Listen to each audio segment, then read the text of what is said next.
ನಾನು ಬರ್ತೀನಿ ನಾನು ಬಂದು ಒಂದು ವೇಳೆ ಸಾವಾಗಿದೆ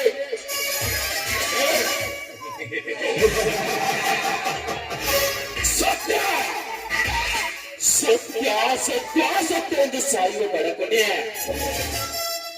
ನಿನ್ನೆ ಆದ ಸ್ಥಿತಿಯನ್ನು ಕೆರಳಿಸಿದರೆ ನಿಮ್ಮಣ್ಣನೇ ಬಂದ ಗತಿ ನಿಮಗೆ ಬರ್ತಾನೆ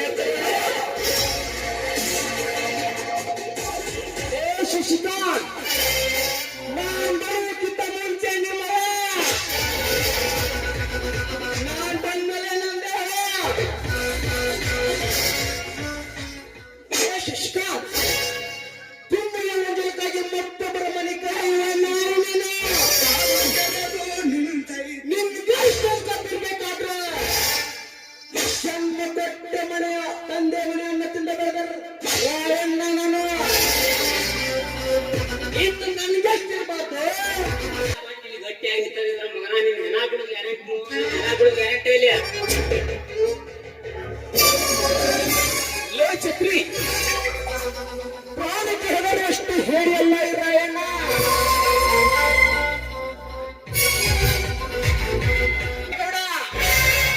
ಈ ಮೂರು ಲೋಕಗಳ ಒಡೆಯ ಶಿವನು ಅಂದಾಗ ಈ ಸರ್ವ ಲೋಕದ ಒಡೆಯನೇ ಶಿವನು ಇಲ್ಲಿ ಅವನ ಆಜ್ಞೆ ಅಂತ ಮೆರೆದರೆ ಸರಿ ಅದನ್ನ ಬಿಟ್ಟು ಅನ್ಯಾಯದಿಂದ ಮೆರೆದರೆ ನಿಮ್ಮ ಅರಿಯನ್ನ ಮಾಡುವುದಿಲ್ಲ ಬಿಡುವುದಿಲ್ಲ ರಾಯಣ್ಣ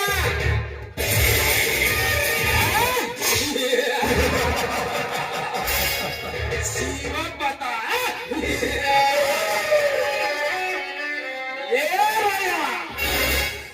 ಶಿವಪಥವನ್ನೇನಿದ ಸ್ವಾನವೇ ಗೌಡನ ಅರಮನೆ ಎಂದರೆ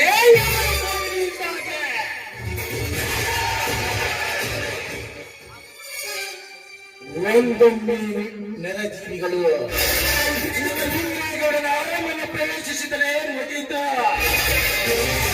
ನೆರಜೀವಿಯ ಪ್ರಾಣ ಆ ಯಮನ ಪಾದಕ್ಕೆ ಅರ್ಪಿಸುವುದೇ ನನ್ನ ಆಟ.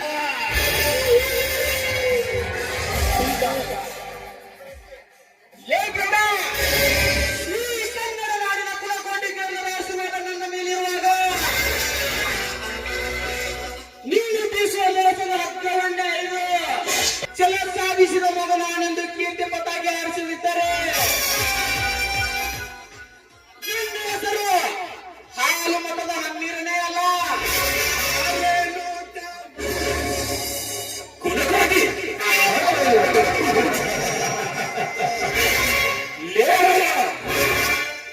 ಈ ಕನ್ನಡ ನಾಡಿನ ಕುಲಕೋಟಿ ಜನರ ಆಶೀರ್ವಾದ ನಿನಗಿದೆಯಾ?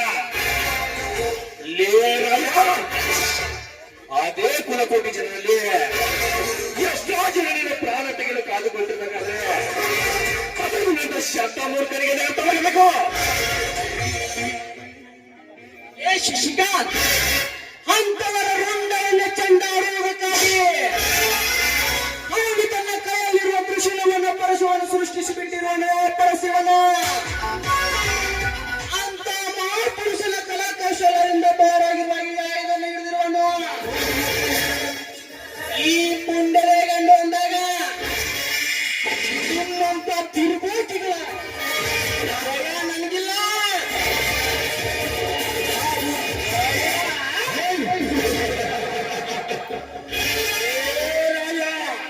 ಭಯವಿಲ್ಲವೆಂದು ಬಾಯಿಗೆ ಬಂದಂತ ಮಗ ಬಿಡಲಿ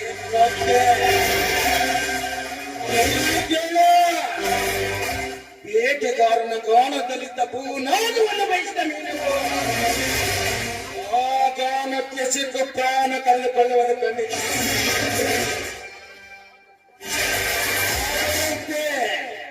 ನಮ್ಮನ್ನು ಎದುರಾಗಿ ಕಂಡು ಬರುವುದರಿಂದ ಬಾಡಕುನ್ನಿಗಳಿಗೆ ಈ ಇಂದ್ರಿಯಗೌಡನ ಅರಮನೆ ಪ್ರವೇಶಿಸಿದರೆ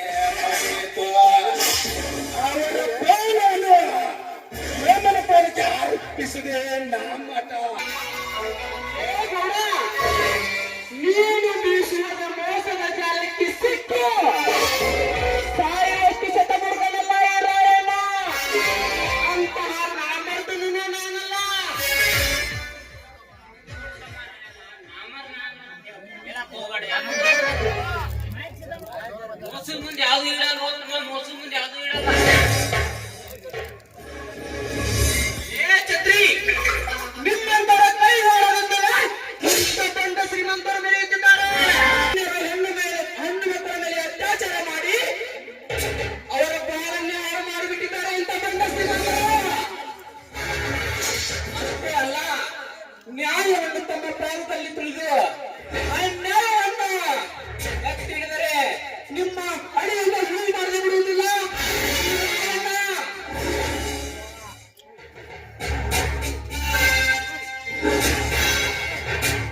ನ್ಯಾಯ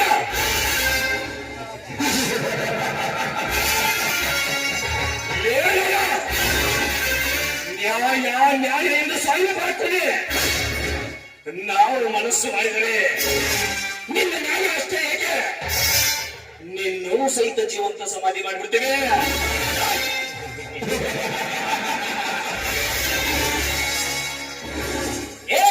ನಾವು ಜೋಗುರಿಸುವುದರ ನಾಯಿವೆ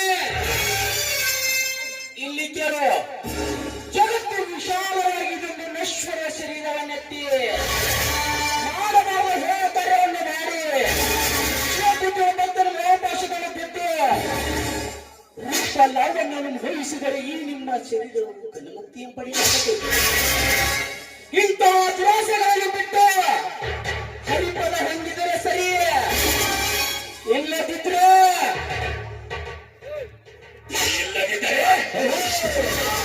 ನನ್ನ ಹುಡುಗನಿಗೆ ಸುಟ್ಟು ಬೂದಿಯಾಗುವುದು ನಿಮ್ಮ ದೇಹ ಖಂಡಿತ.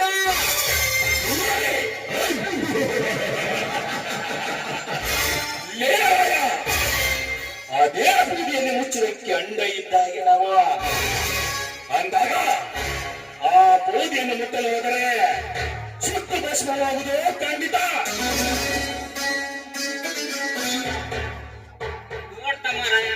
ಮಾತಾಡೋ ಮಾತು ಕೇಳಿದ್ರ ಹೋಗಿಲ್ಲ ಅವು ಅಂಗಡ್ಗ ಅವ ತಗೊಂಡ್ ತನ್ನ ಮಗನ ಮದ್ವಿ ಶಾಸ್ತ್ರ ಹೋಗೋ ಟೈಮ್ದಾಗ ಅವನ್ಗತಿ ಹೋಗಿಲ್ಲ ಇವ್ರಿಗೆ ಅವ ಅಪಶಕನ ತೇಳಿ ಮೋದಿ ತಿರುಗಿ ನಿಂತ ಹಂಗಾತ್ ಪಾನಿ ಮಾತಾಡೋ ಮಾತು ಹಂಗಾತ.